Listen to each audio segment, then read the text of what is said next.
Have you ever wondered how much it would cost to buy a wrecked vehicle from the salvage auction and how much it would take to get it back together? Stick around to the end of this video. I'm going to go over an itemized list of everything I've spent on this vehicle. We're going to do a wheel reveal. I got some different wheels for it. We're going to do some paint work, so you're going to see that, and I'm going to do a little bit of buffing. Welcome to Revive and Ride. I'm Travis Stukel. Let's get into it.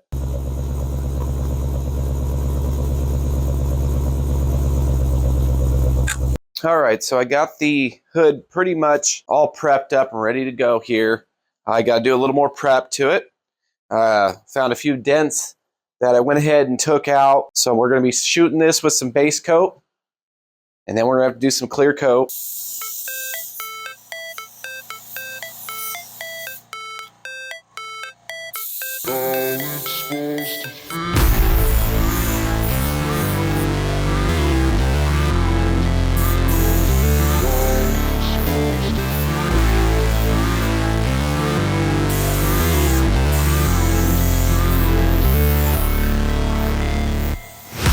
Never break, always fight, never quit, do it right. All right, we got the base coat laid down here.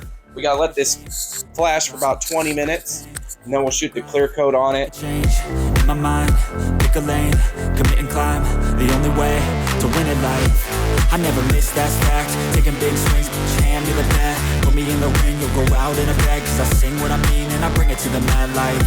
Ain't got time to kill, I got time to feel, I took the red pill, I know life's short so I wanna live real, but how's it supposed to feel?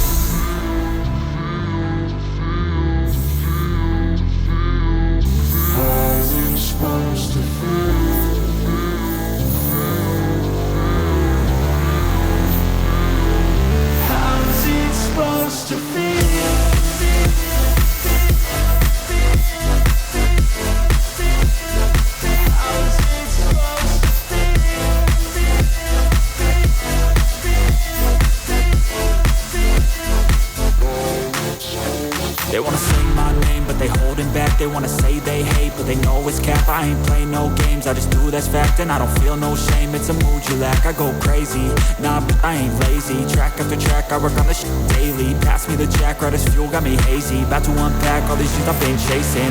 I've got visions in my head, like memories after death. To be a legend instead of something you can forget. I'm living up every breath, I'd rather lead than be led. I'll fill the seats as I spread with every word that I've said.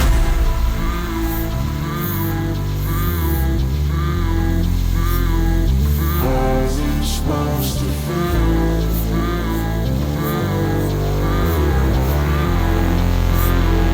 How's it supposed to feel?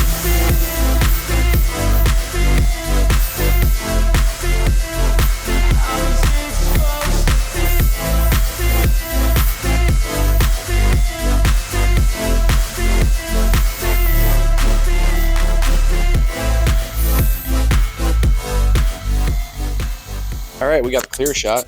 Turned out pretty good. Got the bumper out in the sun baking. I'm gonna give this a few more minutes, and I'm gonna make me a hole to be able to pull this out and let it bake. Overall, should be pretty good. There might be a couple spots that I have to do some wet sanding on. And then like where some stuff fell on it right there when I opened the door, which unfortunately is to be expected half the time with this garage. So. But overall, looks pretty good, so we're going to go with that. All right, there we go. Out in the sun baking. Should help it dry. Got the bumper over here. Turned out pretty good. Now I'll have to get it all back on the car once it's dry. And here it is, guys, the Chevy SS. After being painted, I got that hood buffed. And it looks great. There is some hazing still, so I'm gonna have to go over it probably again. We got the bumper on there, so that's all finished up, almost. I don't have some of the parts to the bumper, like the inner crash bar and styrofoam piece that goes in there. I also need some other parts here on the front yet, so this isn't 100% complete yet. What I gotta do still is I gotta cut and buff these fenders both sides because we were, doing some paint work on that, and so we gotta cut and buff that yet. We did get a different set of wheels, so we no longer have to have these godly looking Pontiac wheels on this thing. And I'll tell you what, a difference that made in the ride. The car rode really bad. Old tires had broken belts. It was horrible. Here's what we ended up getting for new wheels.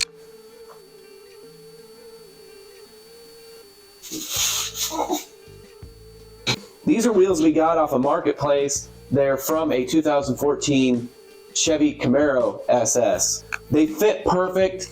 The only real difference in the sizing on these is that they're 8s in the front and 9s in the rear, and I believe the factories were 8.5s in the front and 9 in the rear. So I'm just going to hit the fender with some 3000 grit. It doesn't need a lot. I just want to get some of the imperfections out of it before I buff it.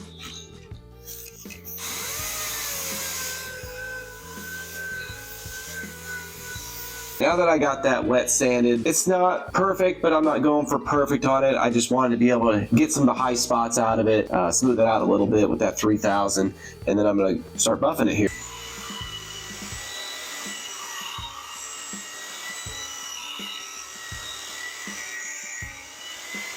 I'm going to hit it with a foam pad now and get any of the swirl marks or anything like that out of it.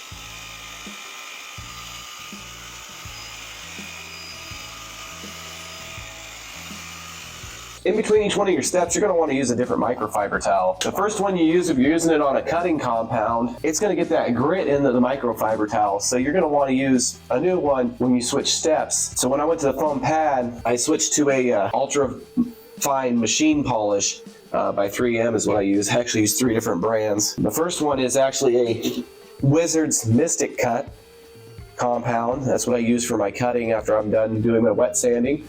This stuff works real well, I find, so I like to use it. And then I'll even use a little bit of just Meguiar's compound if I still need to go a little bit further, because that cutting agent that they kind of have in that compound will still be in your pad. And so you just kind of maybe need a little bit more and want it wet again so you're not burning through paint or anything. You can use the just regular compound that doesn't really have a grit to it. And then, like I said, I switched to this ultra fine machine polish with a foam pad. Now hopefully that removed most of the swirl marks and things like that, so we don't have any of that stuff to deal with. So you can do a really nice job of buffing. Then you get swirl marks all over the place from the pads. And then it doesn't look good at all, and it's hard to see that in a garage. So what you got to do is basically finish it and take it outside in the sun and take a look at it. So there we go.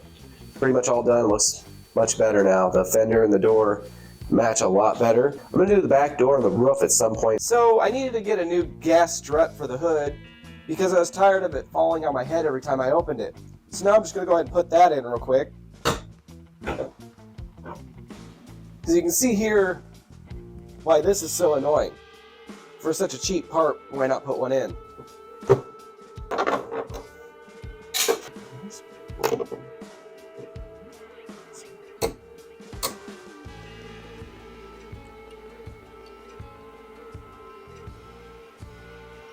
So much better. Now the hood won't fall on my head every time I'm trying to work on the engine.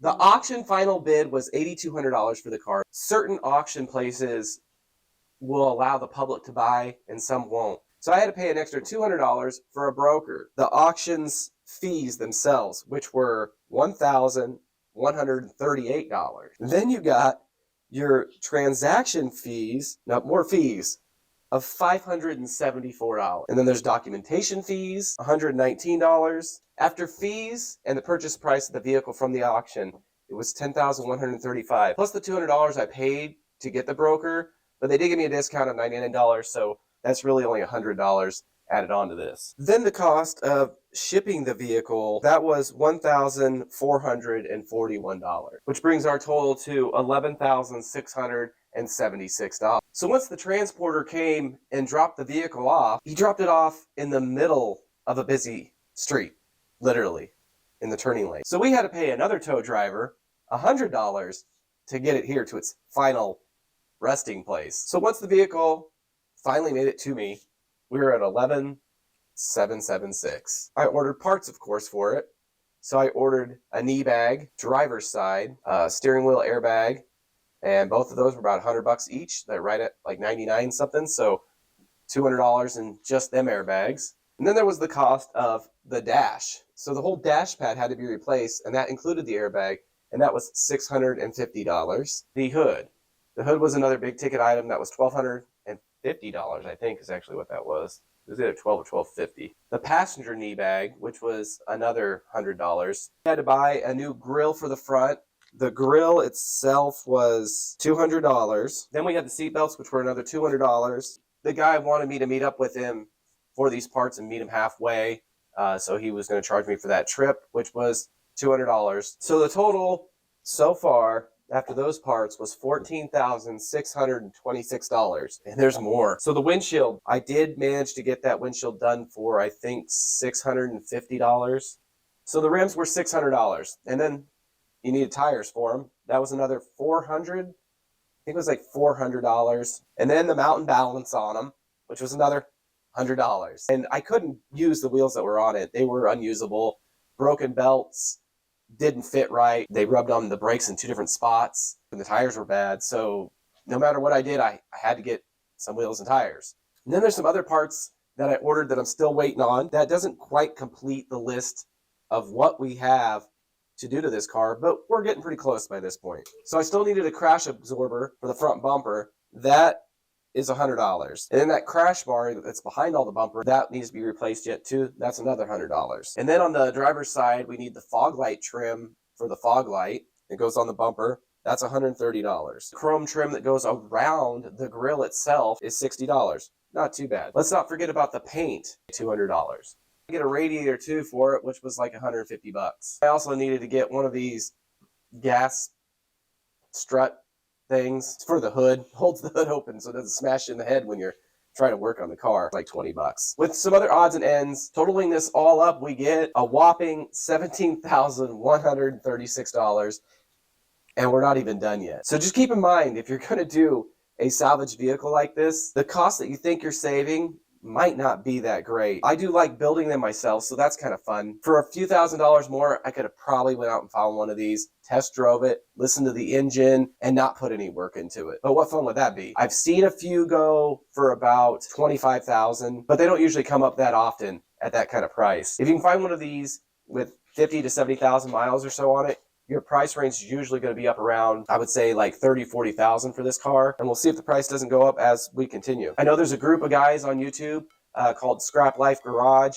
that just get stuff like this just to solely dismantle and sell parts. They had one on their channel. It was missing a back bumper. I can't remember what was all wrong with it. In parts, just alone, they came up with $35,000 in parts. You really got to be cautious when you're buying something, and I don't think I made a bad buy here. I got a Chevy SS to drive. Always fight, never quit, do it right, play the game.